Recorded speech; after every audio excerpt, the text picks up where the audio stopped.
Today's scripture readings focus on our objectives for campers, and they make up the word camp. My message today is going to be intertwined with the scriptures.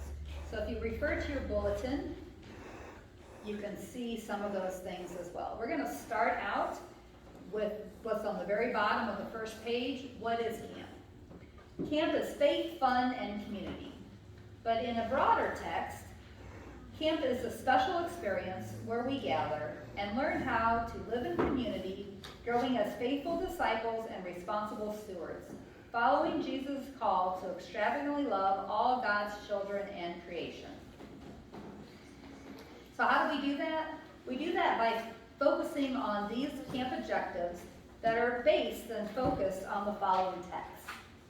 The C is for our camp community, which is really the foundation of our work, creating that teamwork and cooperation and family community. Our scripture reflection for this part of our work is 1 Corinthians 12:14-20. Indeed, the body does not consist of one member but many. If the foot would say, because I am not a hand, I do not belong to the body, that would not make it any less part of the body.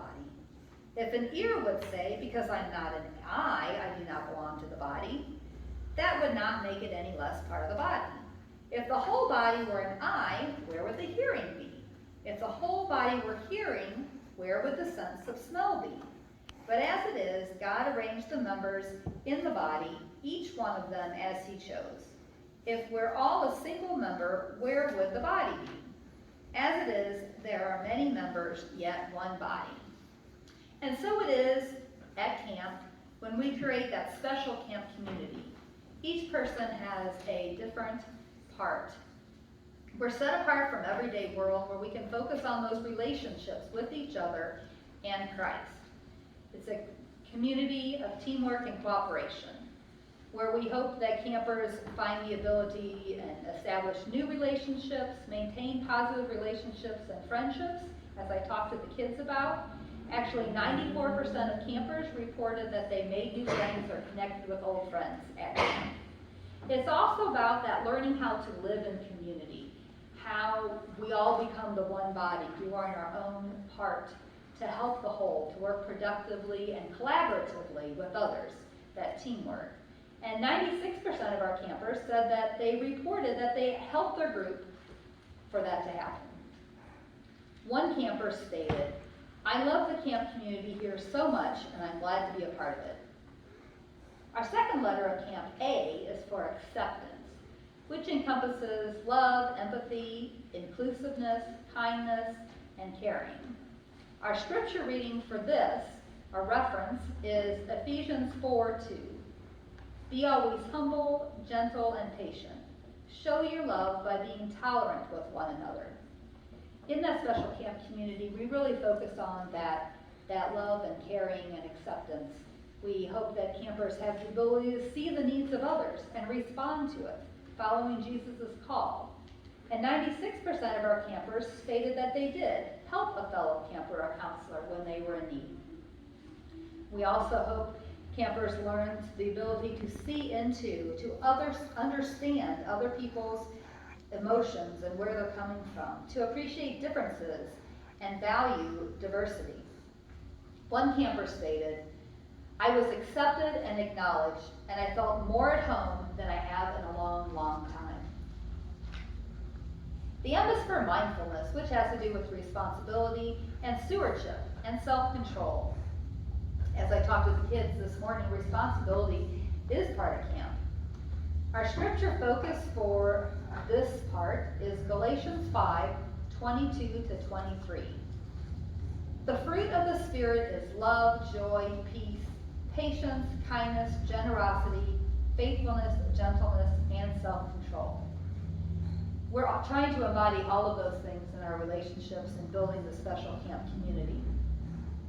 Part of it is responsibility, learning how to take care of ourselves, being away from home maybe for the first time, taking care of your own belongings and stuff, learning how to hold a marshmallow stick and not hurt anybody. All of these positive solutions to find consequences for naturally and learning how to work together.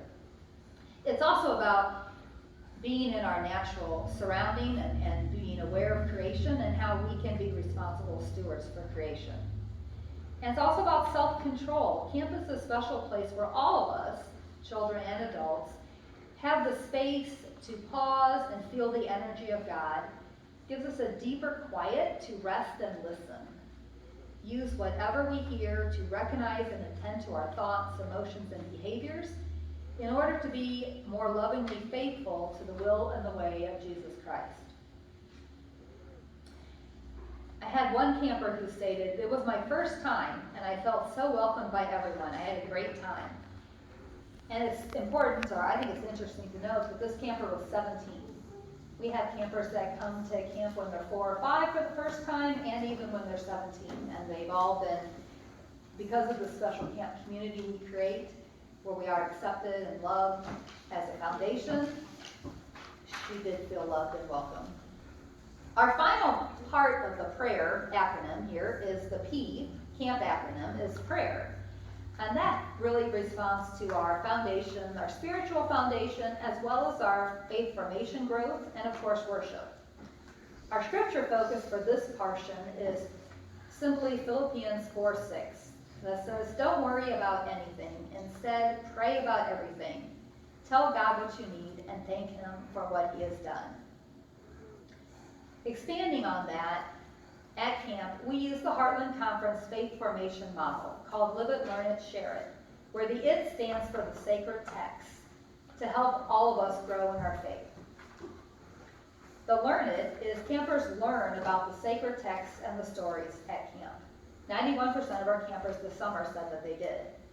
It's also about taking what we learned in those stories or heard in those stories and actually modeling our behaviors after the positive examples in the messages of the text. 81% of our campers this summer said that they have done that.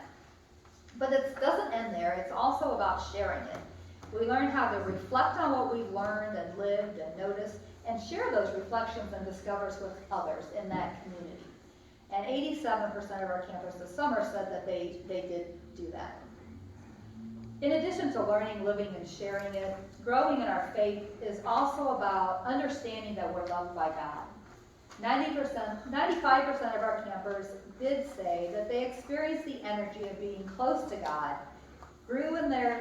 and to grow in the depth of their understanding that they are loved unconditionally by God. That understanding is branded into them, strong enough that it will not fade. And a strong memory remains no matter what. They know that they are loved by God.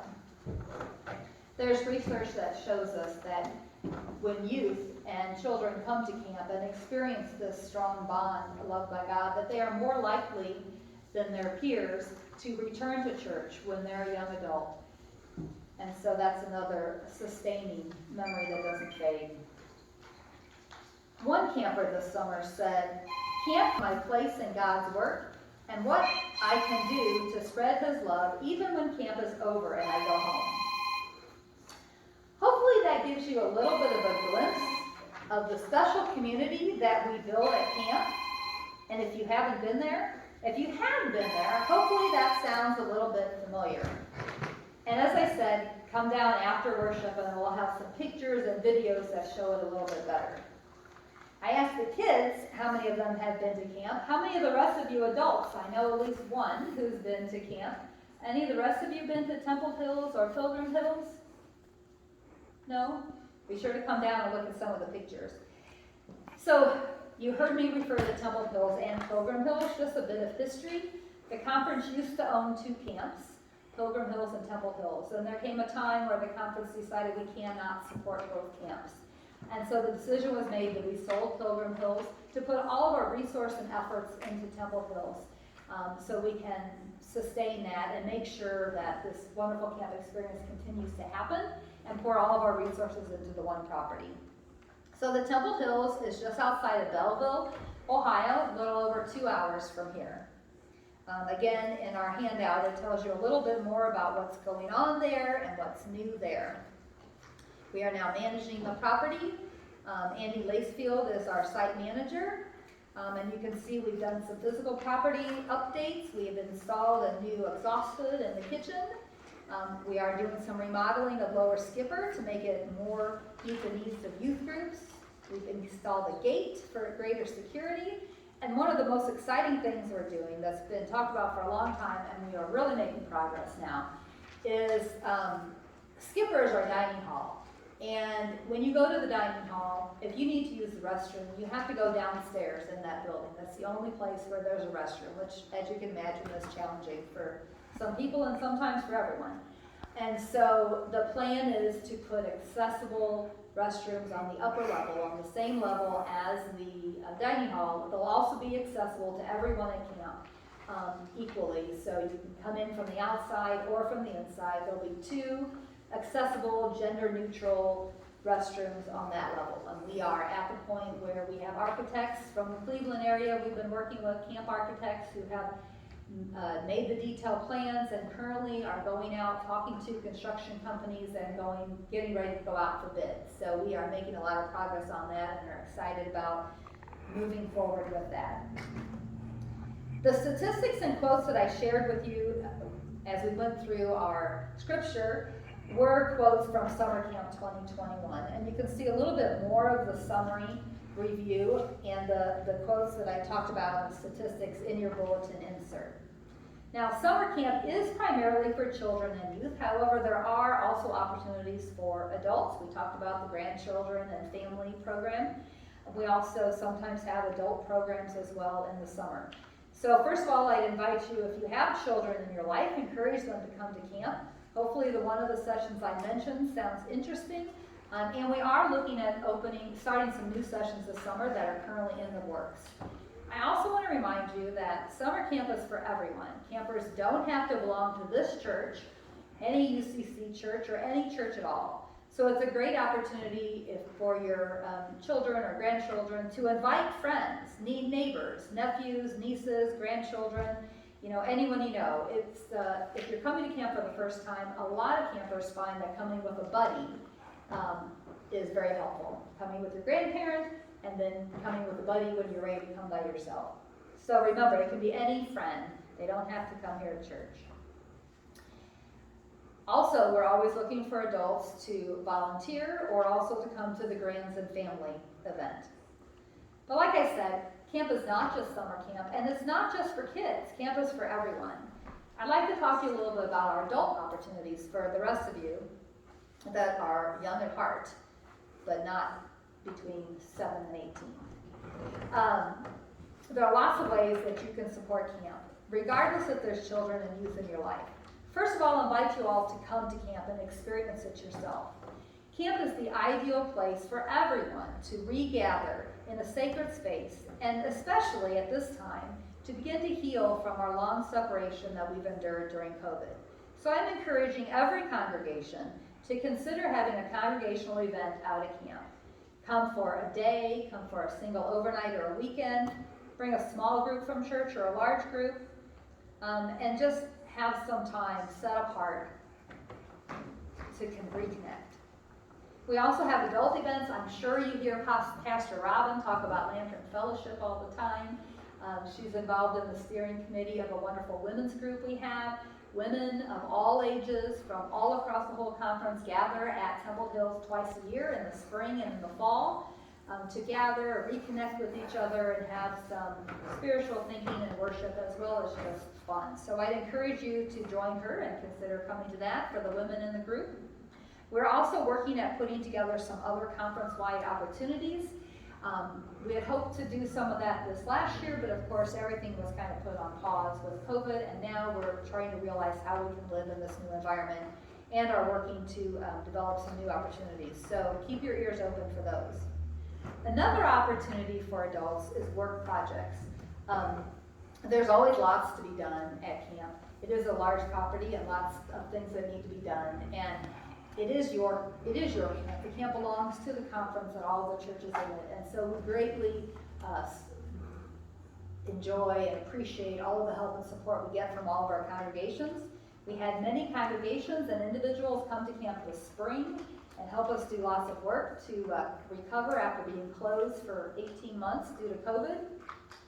There's all kinds of variety of skills, from gardening and cleaning to simple home repair to more complicated construction. So whatever your needs are, little kids picking up sticks to, lots of other things. So we'd encourage you to consider doing that as well. And in the bulletin, you can see the contact for Miranda. Miranda Lacefield is our administrative coordinator. She works part-time and she coordinates all of the administrative coordination things. So she coordinates the list of skills that need to be done and lines people up to do them, as well as many other things.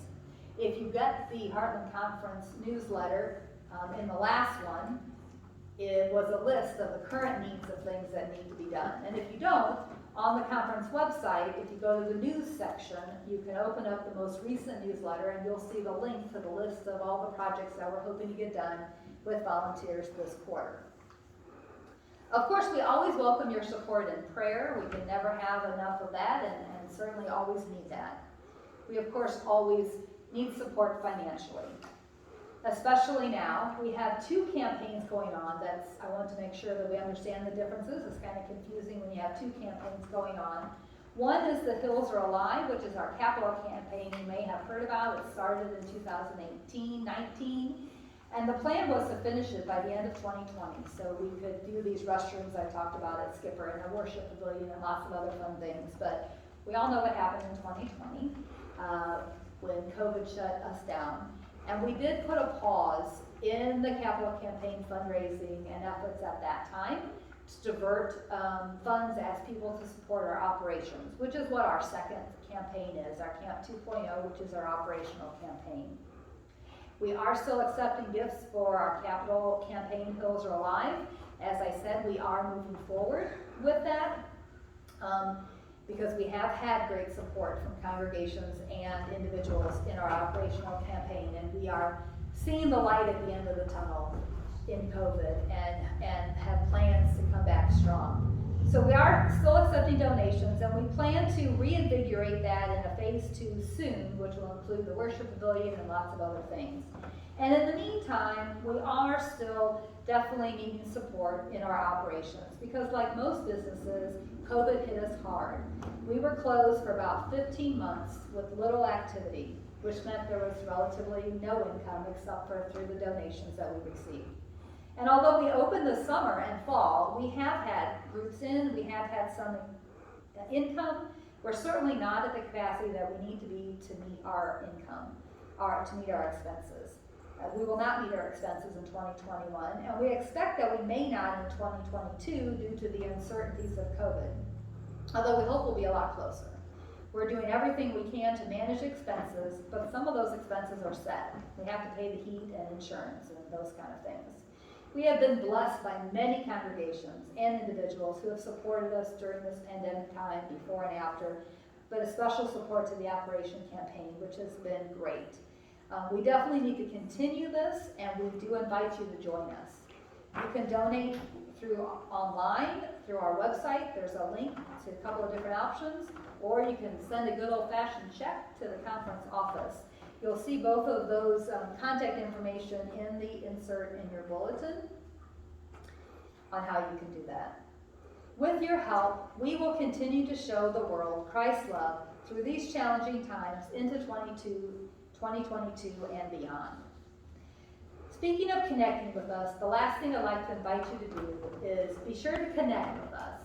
Make sure you hear the latest news so you can support us with your prayers and presence and in all ways. You can do that by the conference newsletters, as I said. If you're not getting them already, if you go to our conference website, www.heartlanducc.org, you'll find an Outdoor Ministries page section with the latest news. And if you go to the news section, you can see the latest news. And there's a place at the bottom of the front page to sign up for that newsletter. We're also on social media. So if you're on Facebook, follow the conference social media page, Heartland Conference, and also follow our Outdoor Ministries specific pages. We have Outdoor Ministries Heartland Conference UCC, as well as a separate page for the Temple Hills Camp and Conference Center, Ohio. For you younger crowd, if you're not on Facebook, are you on Instagram, girls? I know my younger children tell me, Mom, we don't do Facebook. It's got to be on Instagram. So Instagram we are. Outdoor Ministries, Heartland UCC, so follow us there as well. And also on the bulletin, you'll see my contact. Please contact me directly anytime.